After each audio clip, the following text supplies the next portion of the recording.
guys, Eileen here, and for you today I'm going to be reading The Lost Hero by Rick Riordan. Let's get right into it. We are on page 22. Two more funnel clouds touched down on either side of Dylan and turned into Venti, ghostly young men with smoky wings and eyes that flickered like lightning. Piper stayed down, pretending to be dazed, her hand still gripping the club. Her face was pale, but she gave Jason a determined look, and he understood the message. Keep their attention. I'll brain them from behind. Cute, smart, and violent. Jason wished he remembered her as a girlfriend. He clenched his fist and got ready to charge, but he never got the chance. Dylan raised his hands, and arcs of electricity running between his fingers, and blasted Jason in the chest. Bang! Jason found himself flat on his back. His mouth tasted like burning aluminum foil. He lifted his head and saw that his clothes were smoking. The lightning bolt had gone straight through his body and blasted off his left shoe. His toes were black with soot. The storm spirits were laughing. The winds raged. Piper was screaming defiantly, but it all sounded tiny and far away. Out of the corner of his eye, Jason saw Coach Hedge climbing the cliff with Leo on his back. Piper was on her feet, desperately swinging the club to fend off the two extra storm spirits, but they were just toying with her. The club went right through their bodies like they weren't there, and Dylan, a dark-winged tornado with eyes, loomed over Jason. Stop! Jason croaked.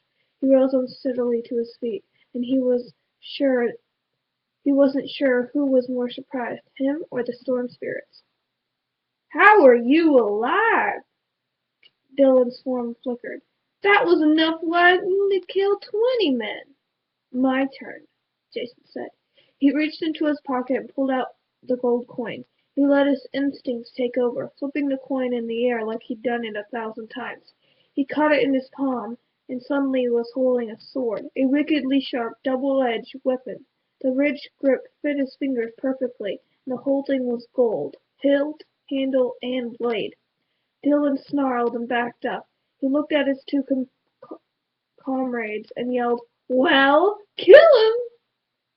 The other storm spirits didn't look happy with that order, but they flew at Jason, their fingers crackling with electricity. Jason swung at the first spirit, his blade passed through it, and the creature's smoky form disintegrated. The second spirit let loose a bolt of lightning, but Jason's blade absorbed the charge. Jason stepped in one quick thrust, and the second storm spirit dissolved into gold powder. Dylan wailed in outrage. He looked down as if expecting his comrades to reform, but their gold dust just remained dispersed in the wind. Impossible! Who are you, half-blood? Piper was so stunned she dropped her club. Jason, how? Then Coach Hedge leaped back onto the skywalk and dumped Leo like a sack of flour. Spirits, fear me! Hedge bellowed, flexing his short arms. Then he looked around and realized there was only Dylan. Curse it, boy! He snapped at Jason. Didn't you leave some for me? I like a challenge. Leo got to his feet, breathing hard. He looked completely humiliated, his hands bleeding from clawing at the rocks. Yo, Super Goat, whatever you are, I just fell down the freaking Grand Canyon. Stop asking for challenges. Dylan hissed at them, but Jason could see fear in his eyes. You have no idea how many enemies you've awakened, half-bloods. My mistress will destroy all demigods. This war you cannot win. Above them, the storm exploded into a full-forced gale.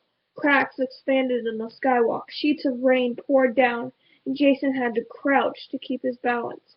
A hole opened in the clouds, and a swirling vortex of black and silver. The mistress calls me back, Dylan shouted with glee. And you, demigod, come with me. He lunged at Jason, but Piper tackled the monster from behind. Even though he was made of smoke, Piper somehow managed to connect. Both of them went sprawling. Leo, Jason, and Coach surged forward, but the spirit screamed with rage. He let loose a torrent that knocked them all backward. Jason and Coach Hedge landed on their butts. Jason's sword skidded across the glass. Leo hit the back of his head and curled on his side, dazed and groaning. Piper got the worst of it. She was thrown off Dylan's back and hit the railing, tumbling over the side until she was hanging by one hand over the abyss. Jason started towards her, but Dylan screamed, "I'll settle for this one!" He grabbed Leo's arm and began to rise, towing a half-conscious Leo behind him. The storm spun faster, pulling them upward like a vacuum cleaner. "Help!" Piper yelled. "Somebody!" Then she slipped, screaming as she fell. "Jason, go! Save her!" Hedge yelled. The coach launched himself at the spirit with some serious goat foo, lashing out with his hooves, knocking Leo free from the spirit's grasp. Leo dropped safely to the floor, but Dylan grappled the coach's arms instead. Hedge tried to headbutt him and kicked and called him a cupcake. They rose into the air, gaining speed. Coach Hedge shouted down once more, "Save her! I got this!" The satyr and the storm spirit spiraled into the clouds and disappeared. Save her? Jason thought. She's gone. But again his instincts won. He ran to the railing, thinking, "I'm a lunatic," and jumped over the side. Jason wasn't scared of heights. He was scared of being smashed against the canyon floor, 500 feet below. He figured he hadn't accomplished anything except for dying along with Piper, but he tucked in his arms and plummeted head first. The sides of the canyon raced past like a film on fast forward. His face felt like it was peeling off. In a heartbeat he caught up with Piper, who was flailing wildly. He tackled her waist and closed his eyes, waiting for death. Piper screamed. The wind whistled in Jason's ears. He wondered what dying would feel like. He was thinking probably not so good. He wished somehow they could never hit the bottom. Suddenly the wind died. Piper's scream turned into a strangled gasp. Jason thought they must be dead, but he hadn't felt any impact. Did Jason? Piper managed. He opened his eyes. They weren't falling.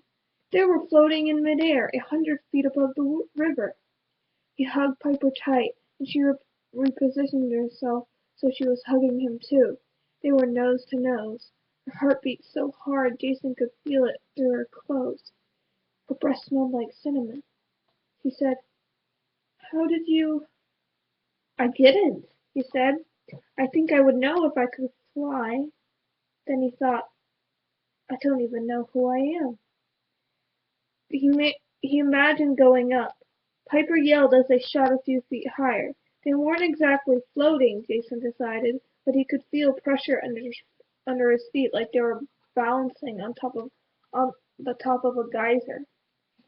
"The air is supporting us," he said. "Well, tell it to support us more. Get us out of here." Jason looked down. The easiest thing would be to sink gently to the canyon floor. Then he looked up.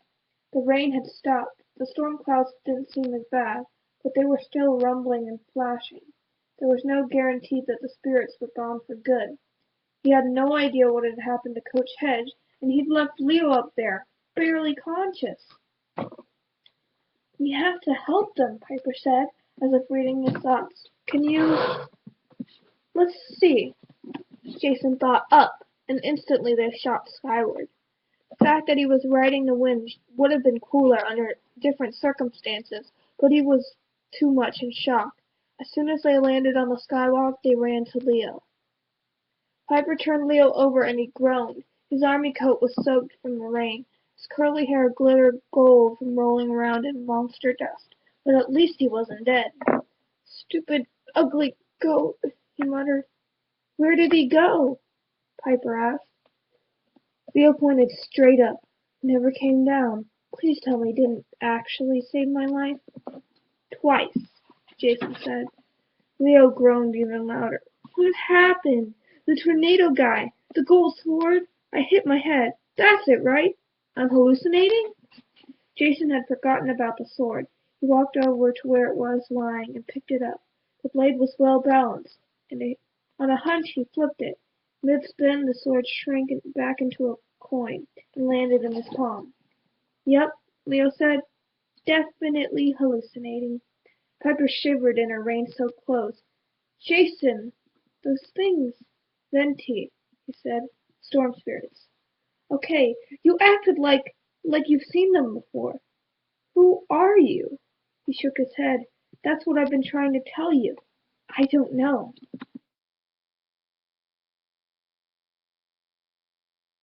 School were staring out the glass doors in horror.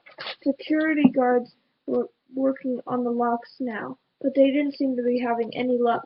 Coach Hedge said he had to protect 3 people. Jason remembered. I think he meant us. And that thing Dylan turned into, Piper shuddered. God, I can't believe he was hitting on me. He called us, what, demigods? Leo lay on his back, staring at the sky. He didn't seem to be anxious to get up. Don't know what demi means, he said, but I'm not feeling too godly. You guys feeling godly? There was a brittle sound like dried twig snapping. The cracks in the skywalk began to widen. We need to get off this thing, Jason said. Maybe if we... Okay, Leo interrupted. Look up there and tell me those are not flying horses. Look up there and tell me if those are flying horses. First, Jason thought Leo had hit his head too hard. Then he saw a dark shape descending from the east, too still for a plane, too large for a bird. As it got closer, he could see pairs of winged animals, gray, four-legged, exactly like horses, except each one had a 20-foot wingspan, and they were pulling a brightly painted box with 2 wheels. A chariot. Reinforcements, he said. Hedge told me an extraction squad was coming for us. Extraction squad?